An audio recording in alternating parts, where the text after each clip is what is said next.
Il est 5h56, bonjour à tous et bienvenue dans Week-end Première. On est ravis de se réveiller avec vous, on est ensemble pour 4 heures d'actualité. Bonjour Damien. Bonjour Maëva, bonjour à tous, bonjour Guillaume Séché.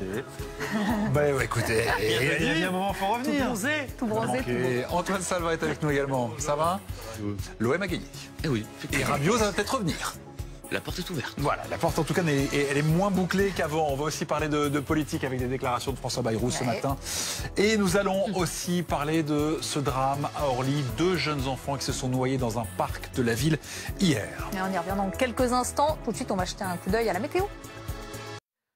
Beau coucher de soleil hier soir à Paris, annonçant d'ailleurs un dimanche plutôt agréable sur une bonne partie de la France, avec une France totalement verte, donc pas de vigilance pour aujourd'hui, un temps très calme et un anticyclone qui est venu s'installer sur le nord de l'Europe, en tout cas sur le nord de la France, sur la Belgique ainsi que sur les Pays-Bas, avec cette remontée chaude en provenance d'Afrique du Nord qui va d'ailleurs prendre de l'ampleur dans les prochaines heures. On aura des températures quand même assez élevées cet après-midi, notamment dans le sud-ouest.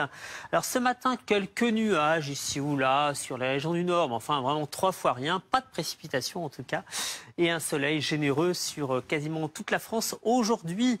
Éventuellement un orage isolé en fin d'après-midi, début de soirée, sur les Pyrénées-Orientales ainsi que sur les Alpes frontalières et sur la Corse orientale également. Donc des températures assez fraîches ce matin, un petit peu comme hier, même si ça remonte un tout petit peu. Et puis pour cet après-midi, on aura 1 ou 2 degrés supplémentaires.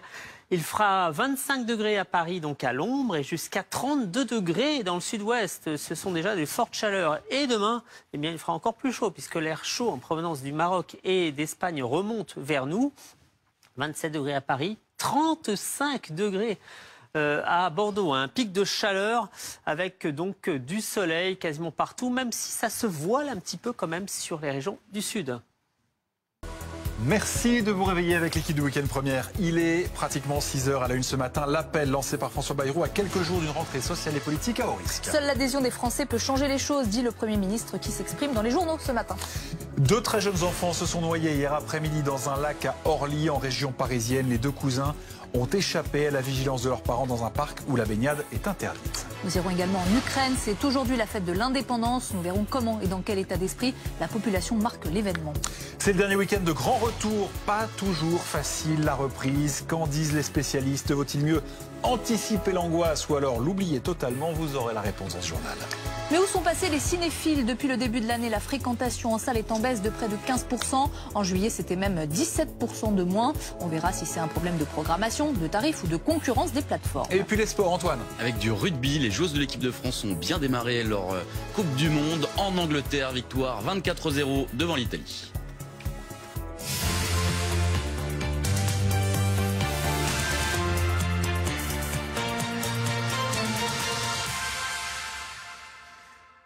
L'actualité politique est dense en cette fin de vacances. Il y a les universités d'été des partis, le budget qui se prépare, la perspective d'un blocage le 10 septembre et l'ombre déjà des municipales et de la présidentielle. Et c'est sans doute un peu pour toutes ces raisons que François Bayrou a décidé de descendre dans l'arène. Tout à fait, conférence de presse demain à 16h et puis prise de parole ce matin dans les journaux. Le Premier ministre en appelle aux Français. On voit ça avec Clément Gauvin et Jérémy Paolini. François Bayrou et son gouvernement passeront-ils l'automne? Pour tenter d'échapper à un mois de septembre mouvementé, le Premier ministre cherche toujours à convaincre et faire accepter les efforts demandés aux Français. Je veux remettre les choses en place sans ambiguïté et envoyer un message de mobilisation et de responsabilité. Un message de responsabilité que François Bayrou tentera une nouvelle fois de faire passer lors d'une conférence de presse demain, à la veille d'une rentrée politique qui s'annonce mouvementée pour le chef du gouvernement, après avoir annoncé cet été des mesures pour réduire le déficit de 44 milliards d'euros en 2026. Il remet l'ouvrage sur les métiers pour essayer de prendre à témoin les Français, les convaincre qu'il faut faire ces efforts, tout en essayant de désamorcer la colère. Pour se faire entendre, les oppositions brandissent la menace d'une nouvelle motion de censure à l'Assemblée, tandis que les appels à la grève se multiplient du côté des syndicats. C'est maintenant ou jamais, quoi. Parce que c'est pas possible ce qui est en train de se passer. On a déjà une journée de solidarité. Là, on va rajouter 2 journées de solidarité, supprimer le 8 mai et le lundi des Pâques, c'est pas possible. C'est nous qui travaillons, c'est nous qui produisons, malheureusement, c'est nous qui subissons. Une méthode dénoncée dans les colonnes de la Tribune dimanche par François Bayrou. Tout le monde a le droit de protester, mais je ne crois pas que devant une telle crise, la réponse des Français puisse être de bloquer le pays. Quant à son avenir politique, le Premier ministre se dit conscient d'être minoritaire, mais combatif pour affronter cette rentrée politique de tous les dangers. Et d'ailleurs, deuxième acte de l'offensive de rentrée de François Bayrou, ce sera demain à 16h. Une conférence de presse, Léopold Haudebert. Oui, et toute la question, c'est parler demain, mais pour dire quoi, pour annoncer quoi? Parce que il a déjà tenu une conférence de presse, François Bayrou, en juillet dernier. C'est là d'ailleurs où il avait dessiné les contours de ce fameux budget 2026 qui s'annonce explosif avec cette demande de 44 milliards d'euros d'économies à trouver dans différents secteurs. Et puis après, pendant l'été, ces dernières semaines, on a vu qu'il y avait eu toutes ces petites vidéos qui avaient été postées sur les réseaux sociaux, sur YouTube, sur Facebook, où le Premier ministre tentait de faire de la pédagogie auprès des Français pour expliquer, je cite, la nécessité de telles économies. Est-ce que ça veut dire qu'il a le sentiment, François Bayrou, qu'il n'a pas été compris? Peut-être. Et donc demain, un nouvel exercice pour réexpliquer sa philosophie à l'approche de l'automne avec deux objectifs. Le premier, c'est essayer aussi peut-être de déminer ce qui se passera le 10 septembre avec cette journée de très forte mobilisation potentielle dans la rue de la part de différents secteurs et de différents syndicats. Et puis le deuxième objectif, là, c'est essayer de contrer ce dépôt de motion de censure de la France Insoumise qui va arriver dans les prochains jours parce qu'il sait qu'il y a un risque énorme pour lui de tomber soit là, soit un peu plus tard sur le budget face à des oppositions qui ne rêvent que d'une chose, voir tomber ce gouvernement Bayrou, François Bayrou qui tente de rester encore comme il le peut à son poste. Et en creux, François Bayrou envoie un message à ceux qui vont aussi se mobiliser le 10 septembre et aux formations qui les soutiennent. Oui, tout à fait. En premier lieu, la France Insoumise. Alors veut-elle le chaos? La réponse sur BFM TV de Jean-Luc Mélenchon. Non, je ne veux pas le bordel, je veux l'ordre républicain. Et dans l'ordre républicain, quand on est un gouvernement, eh ben on essaye, quand on n'est pas d'accord avec lui, soit de le faire changer de trajectoire, soit de le faire tomber. Il est impossible de faire changer de trajectoire, monsieur Bayrou. Les socialistes nous ont mis dans une mouise pas possible en croyant qu'ils pouvaient s'entendre avec lui. Il trompe tout le monde. Eh bien, donc, nous allons le faire tomber le 23 septembre. Et donc le rendez-vous demain, émission spéciale à partir de 15h avant la conférence du Premier ministre qui débutera à 16h. On va suivre ça évidemment. On l'a appris tard hier soir, deux jeunes enfants se sont noyés hier après-midi à Orly. Ce sont deux cousins. On ignore dans quelles circonstances le drame s'est produit. Dans le parc où il a eu lieu, il y a bien une étendue d'eau, mais elle n'est pas ouverte à la baignade. Santé publique France avait donné ce chiffre il y a 2 jours. 268 décès par noyade entre le 1er juin et le 13 août. Les suites à présent de cette affaire dans les Pyrénées-Orientales, l'accès à un parc de loisirs refusé à 150 jeunes Israéliens. Oui, la garde à vue du gérant s'est terminée hier en fin de journée. Il a dans la foulée été présenté à un juge, Boris Karlamov. Oui, après 48 heures de garde à vue, cet homme âgé de 52 ans a donc été mis en examen pour discrimination fondée sur la religion, la race, les origines ou la nationalité dans le cadre de l'offre ou de la fourniture d'un bien ou d'un service. Le mis en cause a confirmé lors de l'interrogatoire de première comparution les déclarations qu'il avait faites en garde à vue, expliquant que son refus d'accueillir le groupe de jeunes touristes de nationalité israélienne n'était pas lié à des considérations idéologiques. Il a alors invoqué des raisons de sécurité. Selon nos informations, il a expliqué aux gendarmes en garde à vue avoir vécu l'an dernier une mauvaise expérience lors de la venue d'un groupe de jeunes Israéliens qui auraient eu du mal, je cite, à appliquer les consignes de sécurité du parc, du fait, toujours selon lui, de la barrière de la langue. Il a été laissé libre alors que le parquet avait requis son placement sous contrôle judiciaire. Une information judiciaire a été ouverte hier. L'enquête, elle se poursuit désormais sur commission rogatoire d'un juge d'instruction afin de procéder aux vérifications nécessaires, notamment celles relatives à la version du mis en examen. Il encourt une peine maximale de 5 ans d'emprisonnement et jusqu'à 75 000 € d'amende. En bref, 10 jours après la découverte de 4 corps dans la Seine à Choisy-le-Roi, la garde à vue du principal suspect s'achève ce matin. Il s'agit d'un sans domicile fixe de 24 ans. Il est entendu par les policiers depuis mercredi dans le cadre d'une enquête pour une série de meurtres. Comme on le soupçonne, les interrogatoires peuvent durer jusqu'à 96 heures. 6h06, à l'étranger, il y a eu un début d'incendie dans le périmètre d'une centrale nucléaire russe dans la région de Koursk. C'est la conséquence de l'interception d'un drone ukrainien aucun taux anormal de radioactivité n'a été mesuré. Oui, toujours à propos de la guerre en Ukraine, le pays célèbre aujourd'hui le 34e anniversaire de son indépendance, mais avec un territoire dont 1/5 est actuellement sous le contrôle des Russes. L'esprit n'est forcément pas trop à la fête. Reportage des envoyés spéciaux de BFM TV, Pierre Barbin, Fantine Danzer et Philippe Dotsenko. Sa vie a basculé au mois d'octobre 2022. Ce sniper de l'armée ukrainienne était en mission dans la région de Bakhmut lorsqu'il a reçu une balle dans le cou. Il est aujourd'hui paralysé. Aujourd'hui, je ne ressens plus rien en dessous du torse. Mais le plus important, c'est que j'ai toujours mes mains et ma tête.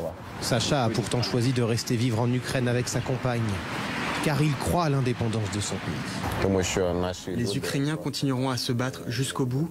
Nous ne baisserons pas les bras et l'Ukraine restera libre. Pour ce week-end de célébration, le couple retrouve des amis. L'occasion de se remémorer certains souvenirs. Mais la guerre n'est jamais très loin. Ça, c'est chez moi, dans la région de Kherson. Elle est sous occupation depuis le début de la guerre. Je sais que ce sera douloureux et difficile, mais mon plus grand souhait aujourd'hui, c'est notre victoire. Anton est d'ailleurs soldat sur le front ukrainien. Il est en permission pour la première fois depuis 8 mois. Il dit aujourd'hui avoir une mission à mener. On se bat pour notre indépendance. C'est le devoir de notre génération. On doit le faire pour nos ancêtres. L'Ukraine célèbre donc aujourd'hui sa 34e année d'indépendance avec un espoir encore plus fort que les années précédentes, sans doute celui de trouver enfin un accord de paix et obtenir des garanties de sécurité solides pour le pays. Allez, on revient en France à présent. Qu'est-ce que vous allez retenir de l'été 2025 ? Pour beaucoup d'entre nous, ce sera la chaleur. Oui, 2 épisodes de canicule, Guillaume. Il y a eu juin et août. Fin juin et début août. Et on est monté, et on sait que ça va se multiplier, évidemment, dans les années qui viennent. Bref, ce qu'on appelait les beaux jours, on les accueille désormais avec appréhension. Et ça vaut aussi, vous allez voir, pour les professionnels du tourisme. Illustration Haute-Garonne avec Stéphanie Forgeois et Mathis Menu. Frissonner dans un manège... Alors qu'il fait 30 degrés, le comble pour un parc d'attractions. Ici, les visiteurs ne viennent pas seulement chercher les sensations fortes, mais aussi un peu de fraîcheur. On a bien réfléchi, c'est un parc où il y a beaucoup d'arbres, donc il y a des zones d'ombre un peu partout et il y a une zone d'eau avec des jets d'eau pour les enfants. Ça nous permet de nous rafraîchir et de profiter, quoi. C'est vrai qu'il fait moins chaud du coup. Malgré ces installations, la météo pèse sur la fréquentation du site, moins 12% sur l'ensemble de l'été. La faute aux orages qui entraînent des fermetures d'attractions et surtout aux fortes chaleurs, parfois décourageantes. Il y a eu effectivement 2 jours de canicule au mois de juin. On était remonté à l'équilibre début août et puis on a perdu quelques milliers de visiteurs. On était à moins de 10 000, là on est retombé à moins de 6 000, donc c'est déjà une bonne chose. Ça veut dire qu'il y a un engouement. Une journée comme hier, on a fait 1500 personnes de plus. Aujourd'hui, on fait 1000 personnes de plus. Si le parc espère se rattraper sur la fin de l'été, certains visiteurs réfléchissent déjà à s'adapter pour l'année prochaine, quitte à partir ailleurs ou à une autre période. Plutôt à un début de saison, début juin, début juillet. Voilà, partir quand il fait un peu meilleur. Vers les lieux un peu plus frais, quoi. Vers la montagne, voilà quoi. Pour rester attractif face aux aléas climatiques, le gérant d'Anima Park envisage des solutions comme l'installation de brumisateurs et de nouveaux jeux d'eau par exemple. Autre secteur en souffrance cet été, le cinéma. Ouais. Et d'ailleurs, ça fait 6 mois que la fréquentation en salle est inférieure à ce qu'elle était en 2020. Ça fait un petit moment que j'y suis pas allée, j'avoue. Un peu moins de 15 millions de spectateurs en juillet. C'était presque 18 millions l'an passé. Sur l'année, ça représente une baisse à 2 chiffres, moins 13,6%. On va voir ça avec Jérémy Paolini et Hugo Meunier. Peut-être que comme ces passants, rencontrés dans le centre-ville de Nantes, vos passages au cinéma se font de plus en plus rares. 2 grands maximum dans l'année. 2 à 3 fois par mois. Et peut-être que comme eux, vous avez cet argument. C'est trop élevé, c'est un sacré budget, surtout quand on est en famille. C'est quand même moins cher quand on est une famille de payer un forfait et qui permet à plusieurs personnes de la famille de regarder ce que chacun en plus a envie.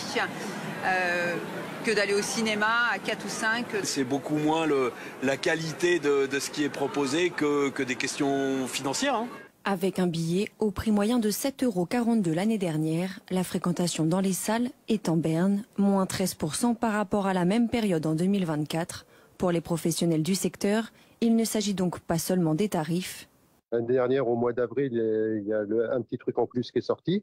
En juin, le comte de Monte Cristo. Donc voilà, ça a quand même un impact important. On n'a pas eu de locomotive comme ça cette année. C'est la météo, hein, quand même la deuxième raison, qui est quand même une raison importante. Il a fait chaud, beau, donc les gens sont moins tentés de venir en cinéma. En 2024, la fréquentation des salles s'élevait à plus de 181 millions d'entrées, dont près de la moitié pour des films français. On était en train de réfléchir au dernier film qu'on est allé voir. L'épreuve du feu. Moi, je me souviens même plus. L'épreuve du feu, j'ai adoré. L'épreuve du feu, j'ai adoré. C'était bien. C'est avec qui? Ça parle de quoi? Avec Félix Lefebvre et c'est un film d'Aurélien Père. Ah, ok. Moi, c'était le quatrième. Alors, je me souviens en tout cas du 4e mur avec Laurent Lafitte de la Comédie Française. Oui, c'est pareil. Mais c'était plutôt le début d'année et c'était très bon. Bon, bah écoutez, voilà les conseils cinéma de l'équipe de Week-end Première. Oui, alors c'est les cartables d'abord, les cartables en rayon.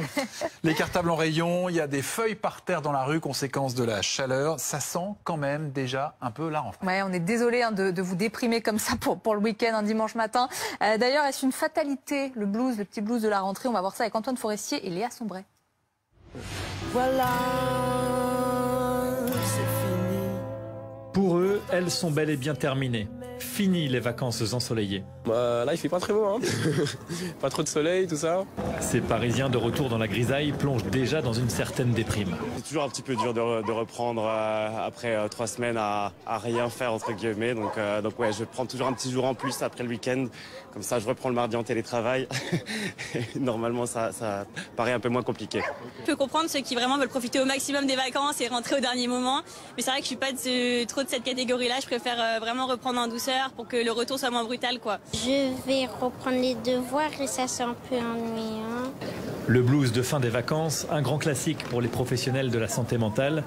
Chaque année à cette période, ce psychologue accueille dans son cabinet des patients qui ont du mal à gérer ce changement radical de rythme. J'encourage, pour que ça dure le moins possible, de préparer le terrain, c'est-à-dire de se coucher 15 minutes plus tôt qu'à l'accoutumée, que de manger à des heures beaucoup plus régulières, en sachant bien que ce déséquilibre peut nous rendre malheureux, insatisfaits. Donc vraiment préparer le terrain, anticiper l'angoisse, de manière à ne pas la vivre toujours de plein fouet, frontalement.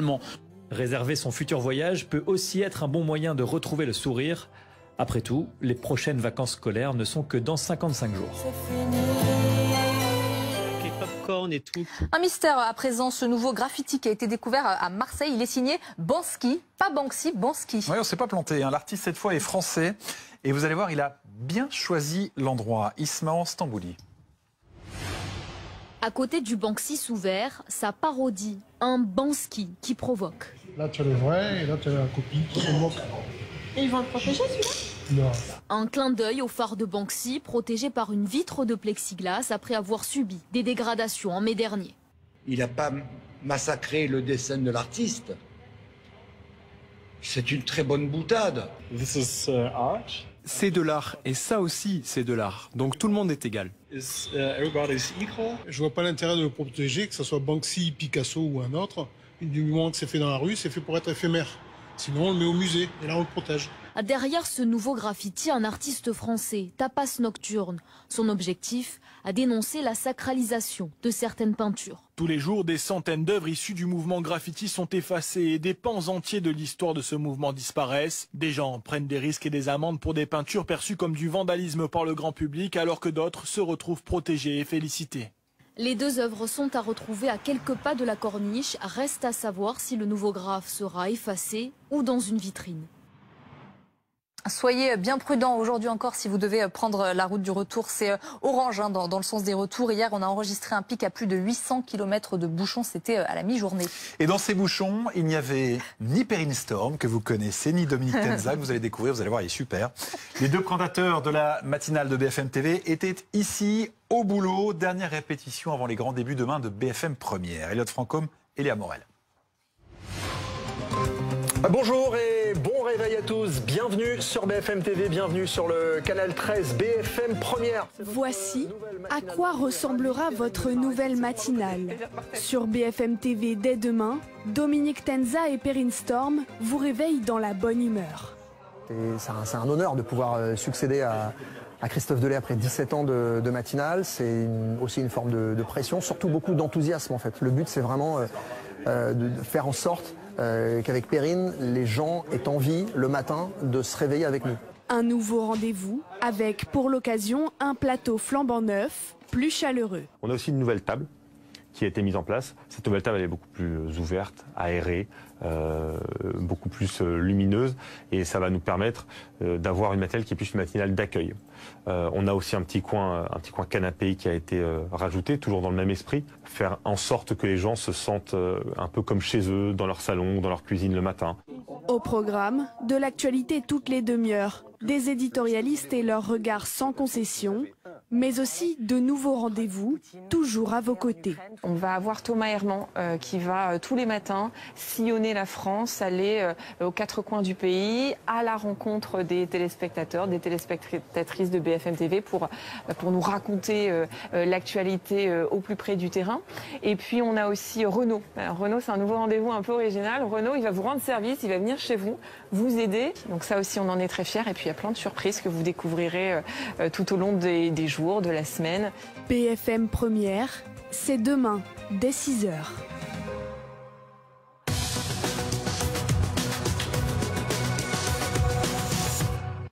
Notre rendez-vous de l'été, prenez soin de vous à présent avec les conseils de Margot de Frouville et le docteur Alain Ducardonnet pour tenir l'une des plus grandes résolutions de la rentrée, se mettre à la course à pied. Bon, un certain de questions. Alors, pas la peine d'y aller à fond. Hein, on vise pas les JO. Mais tu vas voir, Maëva, qu'il y a quelques trucs pour que ce soit pas seulement une routine et que ça devienne même un plaisir. Ouais. Se lancer dans le running, la course à pied, c'est bien plus que d'enfiler sa paire de baskets et de sortir. 3 mots-clés pour en tirer le maximum de bénéfices et de plaisir: la progressivité, la régularité et la diversité. Alors, progressivité, surtout si vous débutez. Vous allez alterner la marche active avec la course lente et au bout de quelques semaines, eh bien, vous allez pouvoir courir 30 minutes sans vous arrêter. Ça sera ça, votre premier challenge. Et quand vous serez à l'aise sur cette demi-heure sans être trop essoufflé ou trop rouge écarlate, vous pourrez alors alterner une course de vitesse moyenne sur une courte durée, de l'endurance et du fractionné. Ensuite, il y a la régularité. Ça, c'est très important. Parce que dès que vous arrêtez 1 ou 2 semaines, eh bien, vous avez vos capacités cardio-pulmonaires, vous avez votre capacité physique qui va baisser. Un arrêt de 4 semaines, c'est 50% de perte. La diversité ensuite, varier les plaisirs, que ce soit pour les parcours, le fait de courir seul ou en groupe. Et c'est là que la dimension sociale de la course à pied prend tout son sens, avec des applications, Run Motion Coach, Strava ou encore Runkeeper pour ne citer qu'elles. Ça va permettre 2 choses, de se construire un peu les bons plans d'entraînement et puis surtout de stimuler sa motivation. Alors ça, pour l'aider, il n'y a rien de tel que de vous inscrire à une course. Alors facile au début si vous démarrez bien évidemment, et puis de plus en plus stimulante, c'est extrêmement gratifiant pour vous. Et puis bien sûr, l'étape importante, c'est de bien choisir sa paire de chaussures de running. Et là, vous n'avez que l'embarras du choix. En fonction de la forme de son pied, du type de foulée, parce que c'est vrai qu'on ne court pas tous de la même façon, du type de sol, macadam ou chemin de terre, l'idéal c'est de trouver la bonne quantité d'amortis qui vous conviennent, parce qu'au moment de l'impact, le pied d'appui va recevoir entre 2,5 fois et 3 fois le poids de son corps. Et puis il y a la chaussure d'entraînement, la chaussure de compétition, et puis trouver la bonne pointure, car elles peuvent être différentes dans les différentes marques. C'est dire si en fait l'aide d'un spécialiste en magasin est indispensable. L'important, retenez-le bien, c'est d'être confortable. En d'autres termes, d'être bien dans ses baskets. Allez, belle balade, bel été et prenez soin de vous. Le matelas raffinement d'Epeda a été désigné meilleur choix par UFC Que Choisir. Votre programme avec les matelas et sommiers Epeda.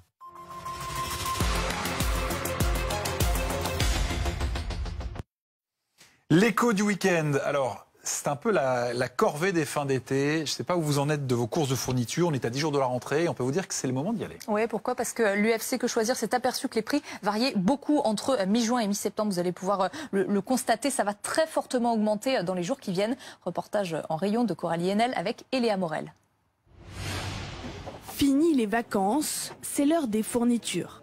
Alors, j'ai des cahiers, des porte-vues et tous les matériels qui vont dans la trousse. Mais c'est dur pour tout le monde, pour les enfants, pour les parents de reprendre en fait. Pour d'autres, la rentrée est la bienvenue après 2 mois de vacances. Moi, je suis contente qu'il y ait l'école bientôt. Et toi? Oh, il n'est pas content, lui. Moi, je veux que jouer à la play. Que à la play. Waïd, lui, a une mission un peu spéciale. pour son fils qui rentre en CP franco-allemand. Dans les classes allemandes, il faut faire un cadeau et remplir avec des fournitures particulières. Ça s'appelle une Schultüte. Et de fabriquer une Schultüte pour mon fils, trouver comment la remplir. Donc c'est du superflu, mais pour donner envie d'aller à l'école. Cette année, le panier moyen s'élève à 211,10 € selon Famille de France, soit une baisse de 5,53% en un an.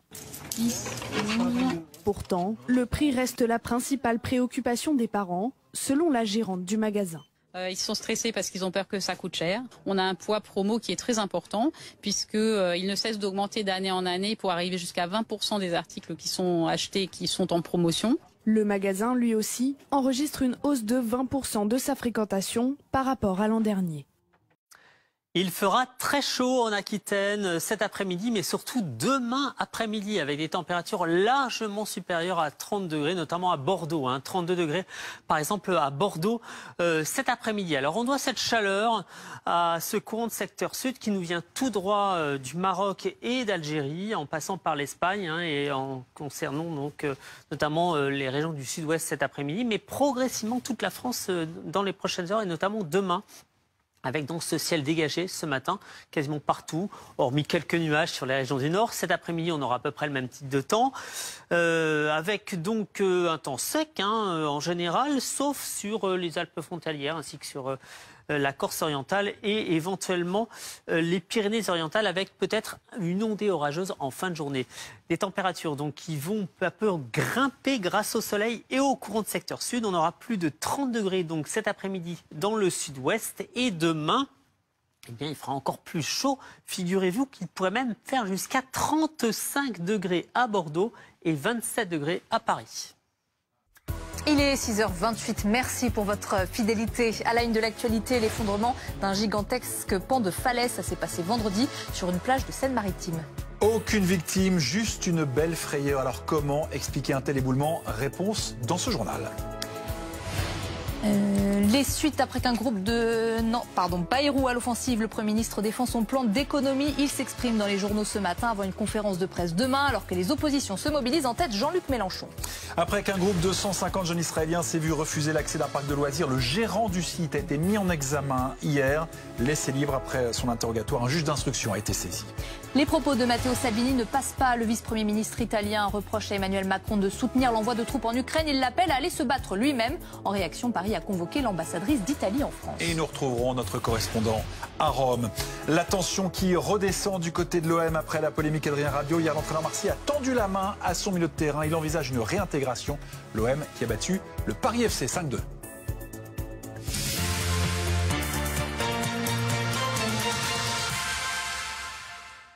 Les images sont impressionnantes. Vendredi, un éboulement de falaise s'est produit sur la plage des Petites Dalles, c'est en Seine-Maritime. Par chance, il n'y a pas de victimes. La zone a été sécurisée depuis. Des barrières ont été installées. François Luce et Julia Stiger. Allez, restez bien sur BFM TV. Dans quelques minutes, c'est le live présenté par Loïc Besson. Il va revenir sur ces déclarations de François Bayrou dans les journaux. Aujourd'hui, le Premier ministre qui tiendra également une conférence de presse demain à 16h. Et puis, vous n'oubliez pas, demain, on met le réveil parce qu'à 6h, c'est la première de BFM Première avec Plainstorm qu'on connaît bien ici le week-end et Dominique Tenza à ses côtés. Dominique Tenza à qui on souhaite la bienvenue dans cette belle maison qu'est BFM TV. Très bonne journée.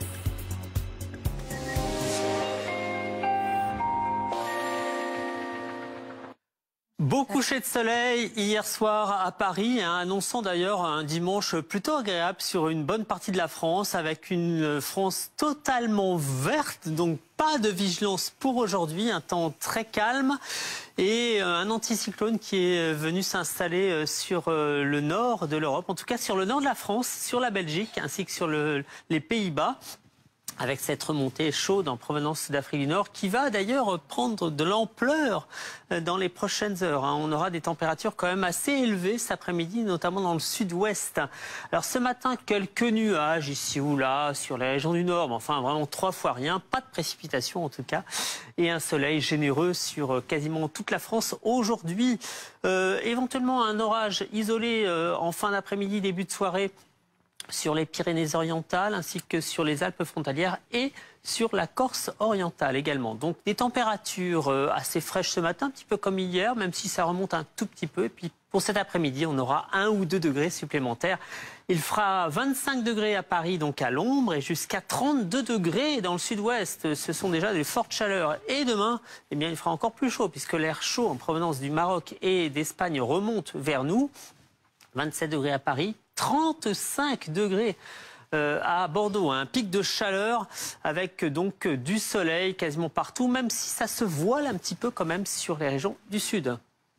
La météo des plages avec ruducommerce.fr. High-tech, livres, jeux, bricolage, tous les produits de l'été sont sur ruducommerce.fr. Regardez la météo avec entrediscount.com. Yes, Entrediscount.com, numéro 1 français des fournitures scolaires en ligne.